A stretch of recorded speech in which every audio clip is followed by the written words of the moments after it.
जो चीजें हमें बाहर से इतनी सख्त और स्थिर दिखती है ना, उनके अंदर असल में एक राज छुपा है। एक ऐसा राज जो उनके पूरे नेचर को तय करता है। तो चलिए पता लगाते हैं। कभी सोचा है कि दुनिया का सबसे कठोर पदार्थ हीरा कांच को इतनी आसानी से कैसे काट देता है? और वही कांच जब टूटता है तो हमेशा अजीब नुकीले टुकड़ों में ही क्यों बिखरता है? इसमें कोई जादू नहीं है, ये तो प्योर साइंस है। जी हाँ, इसका जवाब इन दोनों के अंदर बहुत बहुत गहराई में छिपा है। ये सब उनके परमाणुओं की, मतलब एटम्स की अरेंजमेंट का खेल है। एक में सब कुछ एकदम कायदे से सजा हुआ है और दूसरे में पूरी तरह से अफरा तफरी। और यहीं से हमारी मुलाकात होती है ठोस पदार्थों के दो मुख्य परिवारों से। एक परिवार है व्यवस्था का, ऑर्डर का, और दूसरा है अराजकता का, मतलब केओस का। दुनिया के सारे ठोस इन्हीं दो परिवारों में बटे हुए हैं। अब इस तस्वीर को जरा ध्यान से देखिए। ये समझिए कि हम ठोस पदार्थों के दिल में झांक रहे हैं। बाईं ओर है क्रिस्टलीय ठोस। देखिए, इनके कण कैसे एक अनुशासित सेना की तरह बिल्कुल परफेक्ट पैटर्न में जमे हुए हैं, हर कण अपनी सही जगह पर।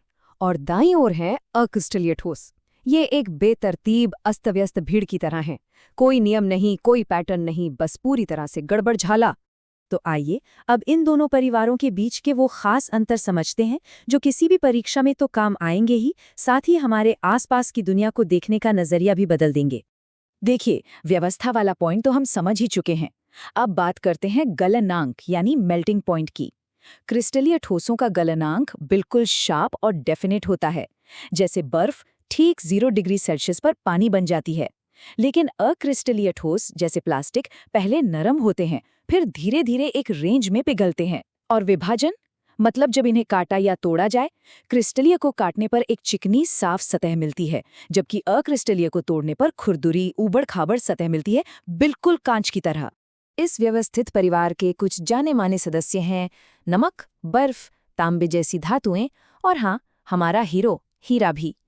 इन सब के अंदर एक बहुत ही सुंदर, बार बार दोहराया जाने वाला स्ट्रक्चर होता है। और इस अराजक परिवार के सदस्य कौन हैं? हमारी रोजमर्रा की जिंदगी में मौजूद कांच, प्लास्टिक और बैकेलाइट जैसी चीजें। इनकी यही अंदरूनी गड़बड़ी ही इन्हें इनके अनोखे गुण देती है, जैसे प्लास्टिक का मुड़ना या सोलर पैनल में इस्तेमाल होने वाले अमॉर्फस सिलिकॉन का प्रकाश सोखना। लेकिन रुकिए, कहानी यहीं खत्म नहीं होती। वो जो व्यवस्थित डिसिप्लिन्ड क्रिस्टलीय परिवार है ना, उसके अंदर भी अपनी अलग अलग शाखाएं हैं। चलिए अब उनसे भी मिलते हैं।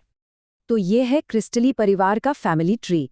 इस व्यवस्थित परिवार के अंदर भी काफ़ी वैरायटी है। इसकी 4 मुख्य शाखाएं हैं, जैसा कि यहाँ दिख रहा है। आयोनिक, सहसंयोजक, आणविक और धात्विक।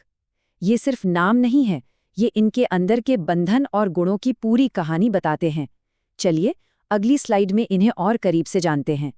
तो चलिए इन चारों को फटाफट समझते हैं। सबसे पहले आयोनिक ठोस, जैसे हमारा खाने वाला नमक NaCl। इनमें पॉजिटिव और नेगेटिव आयंस एक दूसरे को मजबूती से पकड़कर रखते हैं, इसीलिए ये कठोर होते हैं, लेकिन सॉलिड स्टेट में बिजली कंडक्ट नहीं करते। फिर आते हैं सहसंयोजक ठोस, जैसे हीरा या सिलिकॉन। इनमें एटम्स इलेक्ट्रॉन शेयर करके एक विशाल नेटवर्क बनाते हैं। ये बहुत बहुत ज्यादा कठोर होते हैं। हमारी पूरी इलेक्ट्रॉनिक्स की दुनिया, हमारे फोन और कंप्यूटर के चिप्स सिलिकॉन जैसे सहसंयोजक ठोसों पर ही तो टिकी है। तीसरे हैं आणविक ठोस, जैसे बर्फ। इसमें मॉलिक्यूल्स आपस में कमजोर फोर्सेस से जुड़े होते हैं, इसीलिए बर्फ हीरे जितनी कठोर नहीं होती और कम तापमान पर ही पिघल जाती है। और आखिर में धात्विक ठोस, जैसे तांबा। इनमें धातु के आयंस एक इलेक्ट्रॉनों के समुद्र में तैरते हैं, और यही इलेक्ट्रॉनों का समुद्र इन्हें बिजली और गर्मी का बेहतरीन कंडक्टर बनाता है। इसीलिए तो हमारे घरों में बिजली के तार तांबे के बने होते हैं। चलिए अब वापस चलते हैं सबसे फेमस अक्रिस्टलीय ठोस यानी कांच पर, क्योंकि इसका एक बहुत ही दिलचस्प राज है जिसे बहुत कम लोग जानते हैं। और राज ये है कि कांच असल में एक सच्चा ठोस है ही नहीं। जी हाँ, टेक्निकली ये एक अति शीतित द्रव्य या सुपरकूल्ड लिक्विड है। मतलब एक ऐसा लिक्विड जो इतना धीरे धीरे बहता है कि हमें वो सॉलिड लगता है। और इसका एक कमाल का सबूत भी है। बहुत पुरानी इमारतों जैसे कि किलों या चर्चों में खिड़कियों के शीशे नीचे से थोड़े मोटे हो जाते हैं। ऐसा इसलिए है क्योंकि सैकड़ों सालों में गुरुत्वाकर्षण की वजह से कांच बहुत बहुत ही धीरे धीरे नीचे की ओर बहता है, जैसे कोई बेहद सुस्त तरल हो। तो ये हमें एक दिलचस्प सवाल पर लाकर छोड़ देता है। अगर कांच हमारी आंखों के सामने एक लिक्विड के रूप में छिपा है, तो क्या हमारे चारों ओर और भी ऐसी चीजें हैं जो ठोस तो दिखती हैं पर हैं कुछ और? अगली बार जब किसी